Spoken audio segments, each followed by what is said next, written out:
everywhere. I'm nowhere. I'm a chameleon. Wait, so Lila's going to be sneaking around all season? The greatest villain is the one you never knew was there in the first place. Oh my goodness, Lila's taking a page out of Harumi's book.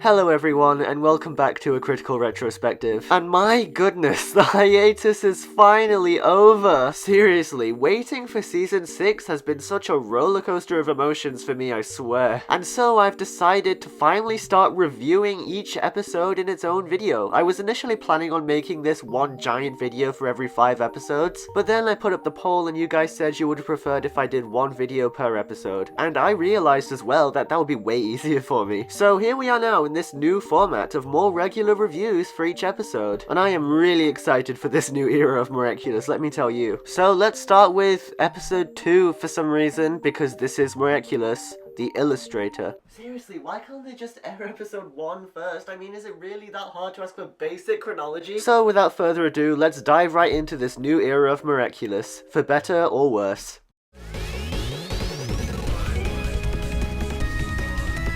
What on earth is this? And this? Okay, this one's actually pretty cool.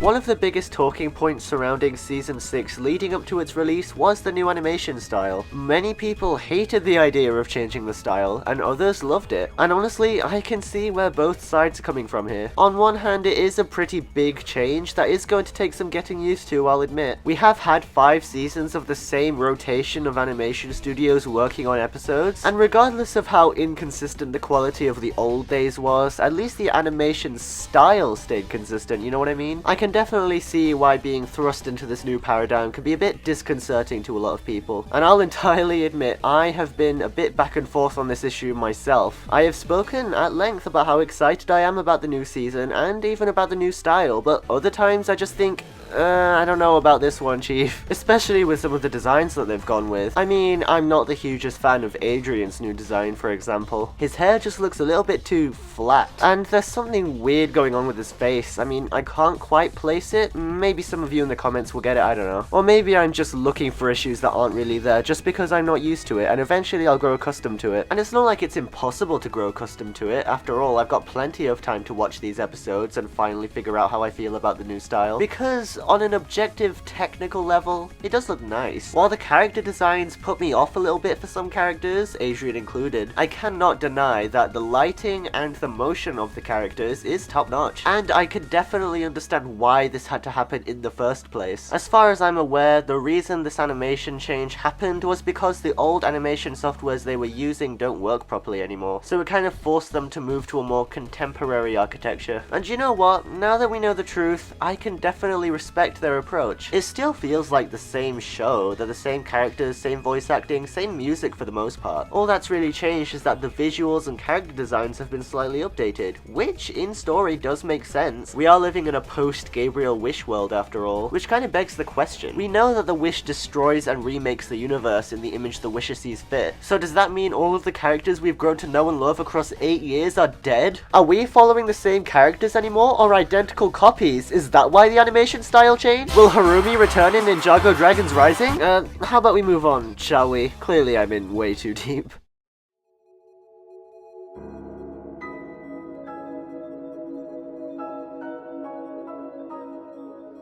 According to the writers, and Thomas Astruc by association, while they were writing Season 6, they kept calling it Season 1, which kind of solidified the idea in my mind that this season was going to be like Season 1 again. Mainly just slice of life, filler, you know, all of that. But what it also signified to me was a potential horrific omen for things to come. If things in Season 6 go the same way they did in Season 1, does that mean all of our characters' character development has been regressed? Are we going to have to wait years and years for a follow-up for any kind of strong character moments again? Will Harumi return in Ninjago Dragons? These were all questions that kept me up many a night. I was just so afraid that Marinette especially was going to end up back to square one after all the development that she received, especially in the latter half of Season 5. And now we finally have our answer. Has she regressed?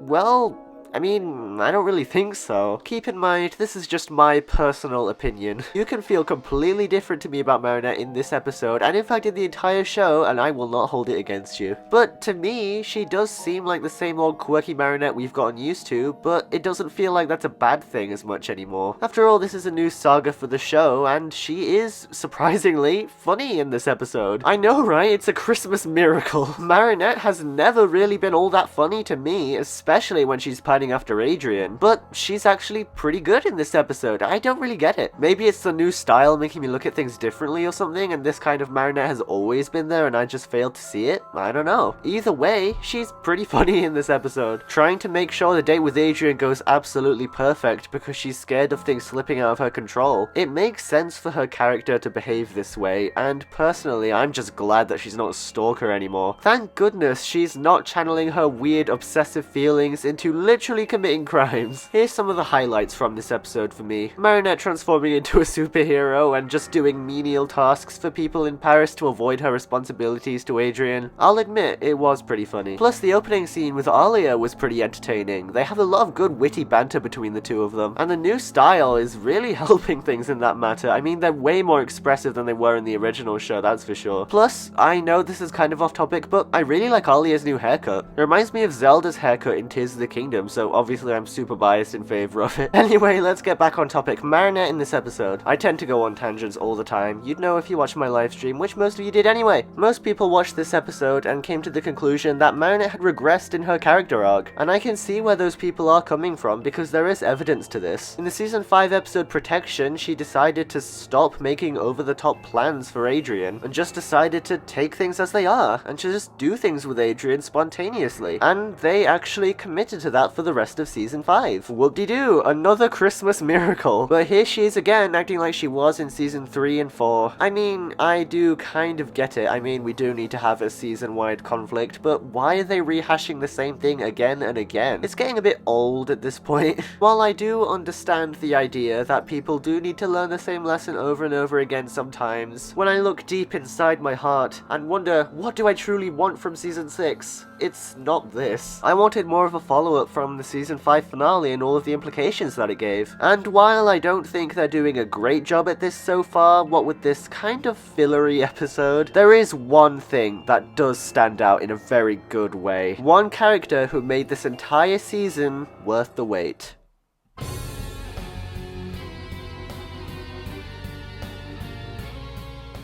This is possibly the biggest improvement for any character in the entire show. Seriously, for seasons and seasons, years of my actual life have gone by where I complained about Lila making no sense whatsoever. What with the whole 3 mothers, multiple identities thing, the lies that's so easy to debunk, and for so long I always knew that she would become the new main villain after Gabriel was done for, and for so long I thought that was a bad idea, because we know nothing about her and she just felt like a petty civilian villain for the most part. Something about her was just off though, something I couldn't quite place, a malice that just kept growing and growing over time. She just felt different, you know, darker than all of the other characters, and it's a noticeable improvement over Gabriel as the main villain now that I think about it. Gabriel was an eccentric billionaire who everybody knew, everybody respected or feared. As a supervillain and as a civilian, especially towards the end of season 5, he wasn't very inconspicuous. He was very shimmery and showy, you know what I mean? The giant lair, the butterflies, all of it communicates, look at me, I'm a big deal. Akumatization in the old arc just kind of looked like mind control. It was just overriding your free will, whether you liked it or not, and Hawkmoth slash Shadowmoth slash Monarch was very infamous among the people of Paris. Everyone knew who he was and what he was about. Lila though? Well, that's a different story. For the first time, the villain of the entire show is just a regular person, and that's what's so terrifying. The new villain who harbors so much hatred and malice in her heart for the people who she believes wronged her in some way can be anywhere and everywhere. I mean, she was literally at the restaurant right next to Marinette and Adrian while they were eating their food, just watching them probably. It's so scary that for so long Marinette was worried about where the Butterfly Miraculous went and who its new owner is, while addressing them as way more competent and intelligent than Hawkmoth ever was, and she was so close to to them, and they didn't even know it. Seriously, they show her earlier in the episode, and I thought absolutely nothing of it too. Clearly Marinette and Adrian wouldn't have recognized her if they met her face to face either way, considering the fact that Lila is a master of disguise. And that's what's making me so excited for the next few episodes. I can't wait to see what Lila will do next, and where she will hide. No one is safe from my keen eyes anymore. I am not falling for the same trick twice, Lila. I mean, seriously, in seasons 1 to 5, background characters were entirely neutral. It's entirely normal to not think anything of them at all and completely forget they were even there by episode's end. But now that the main villain, someone with supreme intellect and has shown time and time again that they will do whatever it takes to ruin the main heroes' lives, is hiding among them,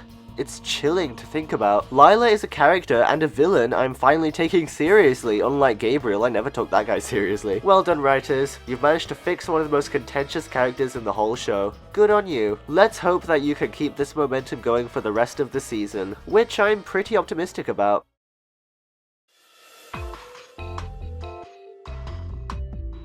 I wanted to focus this section of the video more on miscellaneous things that came through my mind as I was watching that I think would be fun to share. After all, they don't really fit the other sections of this video very well, so I might as well just give them their own little conclusion-y section. First, the new intro. I honestly really enjoyed it. This is the part where the animation, lighting, texture work, everything came together to create a really seamless experience. And all it did was make me super excited for episodes focused on the other heroes, especially Felix. I want to see what he's been up to. I haven't been this excited about a Miraculous Ladybug season since season 4, which is my favorite season for those of you who don't know. Anyway, I quite liked when Alia and Nina were going around trying to gather intel about this new hawk moth. It felt very cool and mysterious. Apparently Miss Bustier was one of the first people to get akumatized by this new hawk moth, which, doesn't that mean that she's probably Climatic Queen?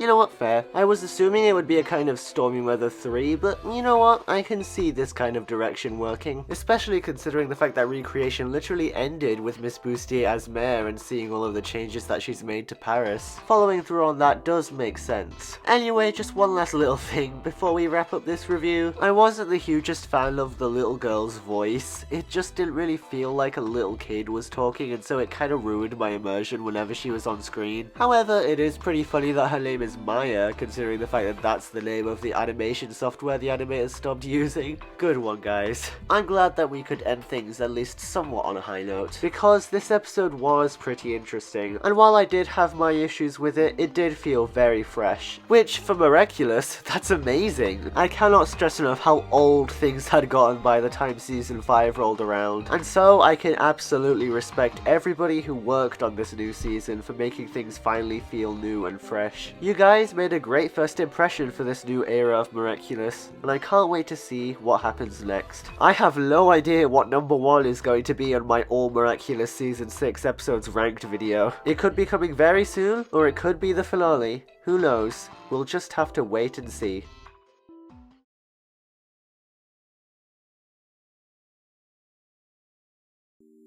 Thank you all so much for watching this video. I'm sorry that it took so long for me to make a new video. It's been over a month since the last one released, so I appreciate your patience. I just had mock exams this month, so I've been really busy with those. However, I should be a little bit more consistent with my uploads now. Hopefully, at least. I'm probably going to end up focusing on shorter reviews for season 6 episodes, just like this one. It's a lot easier for me to balance my work and my life that way. After all, I am in my final year of high school, so that's a lot of pressure already. But I'm going to try my best for all of you. My favourite comment from the Marinette video was this one, which I had pinned. The 3 things I love most in the whole world condensed into a single comment. So thanks, MG. I was intending to make an Ace Attorney related video at some point. Come to think of it, I have so many new video ideas that I just can't wait to put into production. This has been a critical retrospective, and I'll see you all in the next video essay.